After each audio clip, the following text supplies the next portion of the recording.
up, y'all? What's How you happening? doing? How you doing, So old good. friend? How are you? Good to see your face as always.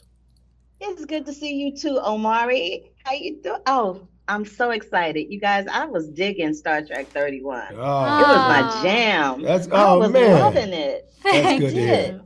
I really, really That love means a it. lot from What you. I'd like to, yeah, oh, absolutely. What I'd like to know though is for your characters, if either one of your characters had the opportunity to spin off into another part of the Star Trek universe, what would that look like for Alok and Rachel? Woo. What a great Whoa. question. It's my favorite film from the Star Trek franchise is Voyage Home.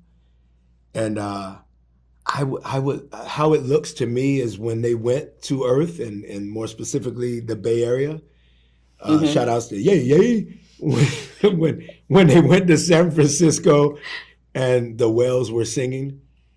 How Mm-hmm. because that was always my favorite, and I've learned it was our castmate Rob Kaczynski's favorite as well, which means a lot because he's the Star Trek junkie.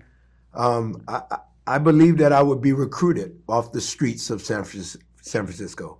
I do. I believe I would be one of those kids breakdancing, like in the Haight Mm, Ashbury area between mm. Cal Berkeley and San Fran, and they would see something in me and go, this guy has it. I would love to see the evolution of an Earthling being recruited and then fully evolved into this person Mm. who now is living in a space reality that is foreign from their family, whom this young character or child has now had to. I think that would be. Look at you being all deep and profound I as would just love usual. that because I think Alok is that. I think Alok is a guy that was recruited. He's a kid. Mm. He's been broken. He Right. was broken in the eugenics wars. And how would it look if you just got an Earthling and said, "Come on, you're going with me. No ifs, ands, or buts about it. You're getting in the ship and you're going with me." I I would love love to that. see how I that can see the looks. pilot already. Well, I just have sort of jokey answers. Like, if Rachel found her way into a musical episode of Strange New Worlds Oh, or that something, part. like, That I part. think she'd be so deeply uncomfortable. Um, Would she do the dancing at and least? that If not the singing, would she do it? she would attempt. That's I don't know if freaking. she's got that kind of movement in her, but Do you have musical theater background? do I? Yeah. As a child, yeah, nothing like I think She's like, like that would you. be questionable at this moment in time. Yeah, listen, I loved playing Annie and Annie at 8 years old, but I don't know that I could do anything like that She's being today. hard on herself. We had a lot of karaoke nights that says otherwise. Well, you're being generous. She would do her thing.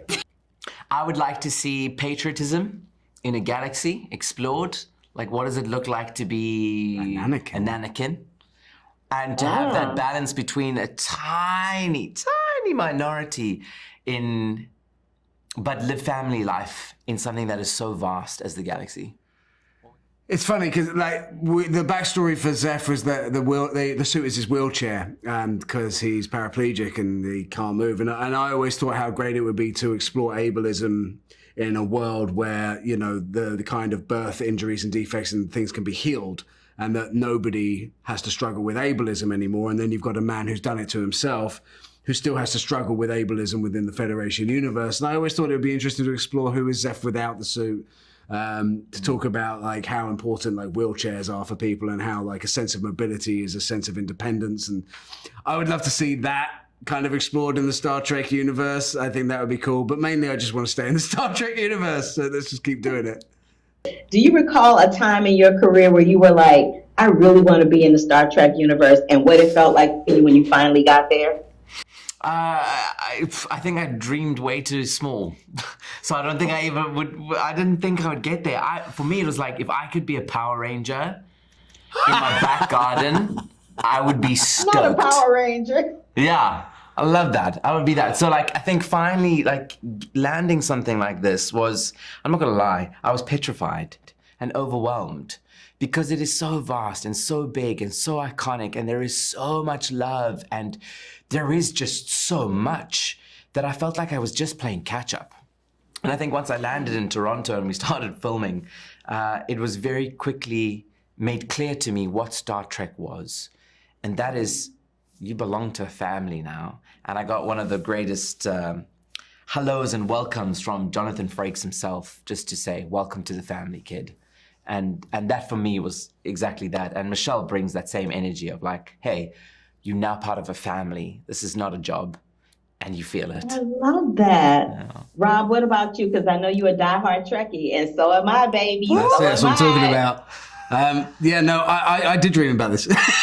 I dreamt exactly. Still dreaming. Turns out I dreamt at exactly the right level. But yeah, I've been really lucky in my career that, you know, I've got to do like playing. Well, I was a World One, like top guild World of Warcraft player. I got to make the Warcraft movie. That I've got to do all these kind of jobs which were dream jobs for me. And you know, being a kid from a blue-collar family with no nepotism to take advantage of, no money to help me get started, coming from nowhere, and getting here has already been like, oh my God, I can't believe how lucky I got. I never thought I would be this lucky that I'd also get to work on Star Trek. And I mean, there's literally, if you could have given me a list of things to work on, I've done all of them and I've loved all of them. Star Trek's the one that I would sign my life away on for the rest of my life. And I'm still dreaming that I'm actually in it. And now I just need to dream that we get a sequel.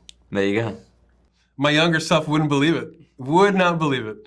Couldn't even conceive of it, right? You know, in fact, my younger self thought it was real anyway. So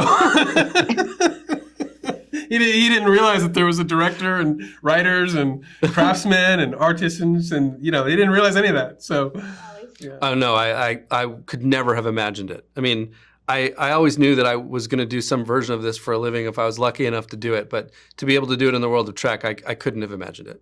What made you guys decide to spin Michelle's character off into a whole universe all her own? Because first of all, let me just say, I was living for her, leaning back into that Crouching Tiger, Hidden Dragon kind of vibe. I was living, and she had her own little crew and everything. What made y'all decide to spin it off in that regard?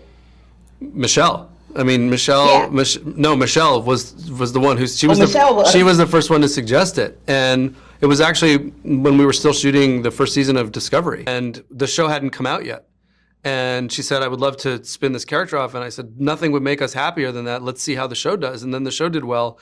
And so we were able to do it. But, you know, what's really fun is that the character was always conceived of to die in the second episode of Discovery so that she could come back in sort of in the mirror version of herself in the back half of the season.